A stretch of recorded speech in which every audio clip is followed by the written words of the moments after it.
크리스찬의 쉿, quiet 타임.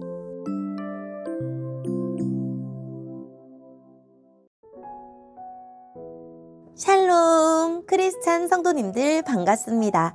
오늘의 본문은 마가복음 4장 1절부터 12절까지의 말씀입니다. 본문의 제목은 들을 귀 있는 자여 들어라 입니다. 본문을 읽기 전에 어떤 내용인지 요약본을 먼저 읽어드릴게요. 예수님은 비유를 사용하여 가르치십니다. 예수님에게 귀 기울이는 사람들은 하나님 나라의 비밀을 깨달아 구원을 얻고 반대하는 사람들은 깨닫지 못해 심판을 받게 하고자 하십니다. 오늘의 본문 1절입니다. 예수님께서 다시 호숫가에서 가르치시기 시작하셨습니다. 수많은 사람들이 예수님 주위로 모여들어서 예수님께서는 호수에서 배에 올라타 앉으셨습니다. 사람들은 호수 주변에 있었습니다. 예수님께서 비유를 통해 많은 것을 사람들에게 가르치셨습니다. 가르치는 중에 예수님께서 말씀하셨습니다. 들어라. 한 농부가 씨를 뿌리러 나갔다. 농부가 씨를 뿌리는데 어떤 씨는 길가에 떨어졌다. 그러자 새들이 와서 씨를 모두 먹어버렸다. 어떤 씨는 흙이 거의 없는 돌무더기에 떨어져 곧 자랐으나 땅이 깊지 않았다. 해가 돋자 싹이 말랐고 뿌리가 없어서 시들어버렸다. 또 다른 씨는 가시덤불 속에 떨어졌다. 가시가 자라서 싹이 자라지 못하게 했기 때문에 싹은 열매를 맺지 못했다. 또 다른 씨는 좋은 땅에 떨어졌다.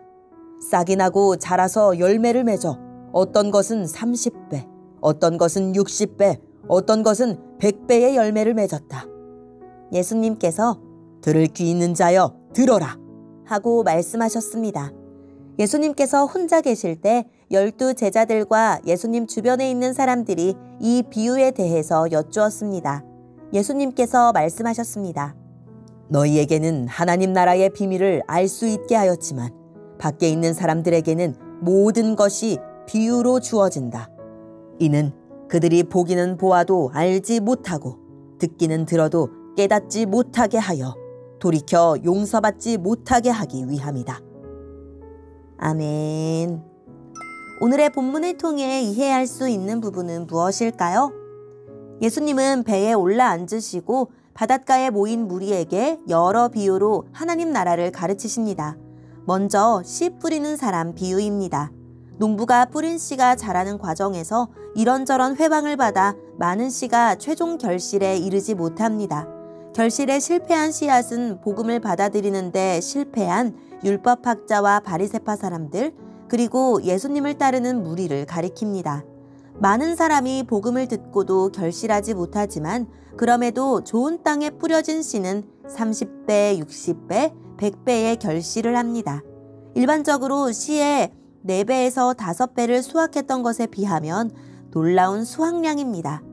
예수님은 비유의 목적이 바깥 사람들이, 즉 외인이 비유를 듣고 깨닫지 못하게 하는 것이라고 하십니다.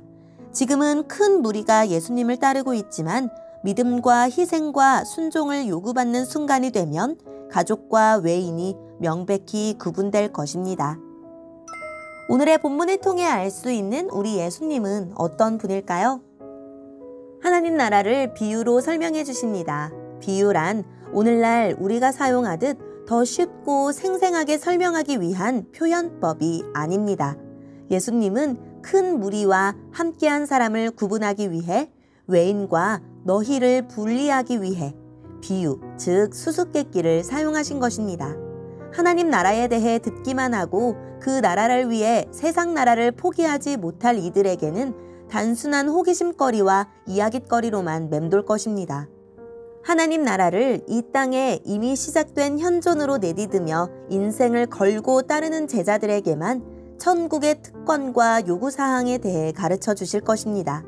좁은 문에 자신을 밀어넣은 제자들은 더 좁은 길로 인도받겠지만 넓은 길에 모여든 무리는 비유만 듣고 나누다가 하나님 나라와 더 멀어지고 말 것입니다. 하나님 나라 말씀은 단순한 직접 호기심 대상이 아닙니다. 그것이 삶이 되고 성품이 되어 열매를 수확할 때까지 좇아야 합니다. 나는 무리와 제자 중 어디에 속해 있습니까? 오늘의 본문을 통해 우리에게 주시는 교훈은 무엇일까요? 복음이 선포될 때 사람마다 다양한 반응을 보입니다. 처음부터 거절하고 적대한 사람들도 있고, 능력을 보려고 구경꾼처럼 따르다가 돌아선 사람들도 있고, 끝까지 인내하며 결실에 이른 사람들도 있습니다. 말씀이 선포될 때 나는 어떤 마음으로 말씀을 듣습니까? 즐겁게 듣는 것으로 만족하지 말고 말씀을 마음에 두고 오래 깊이 묵상합시다. 말씀은 듣고 지나치는 사람에게는 비밀이지만 마음에 새겨듣는 사람에게는 보물입니다. 말씀의 가치를 아는 사람은 말씀을 기쁘게 듣고 깊이 묵상하고 풍성한 결실을 경험합니다. 나는 어떤 마음으로 말씀을 듣습니까? 겸손한 마음, 잘 기경된 열린 마음으로 말씀을 받으면 말씀에 감추어둔 하나님 나라의 비밀을 보물처럼 발견할 것입니다. 오늘의 본문을 통해 각자에게 주시는 성령 하나님의 음성에 귀를 기울이며 살아계신 하나님, 말씀을 즐거이 듣게 하시고 들은 말씀을 힘써 실천하게 해주세요 라고 기도하고 오늘도 말씀을 붙들고 승리하는 하루를 보냅시다. 여기까지 크리스찬의 쉿 콰이어트 타임 이었습니다.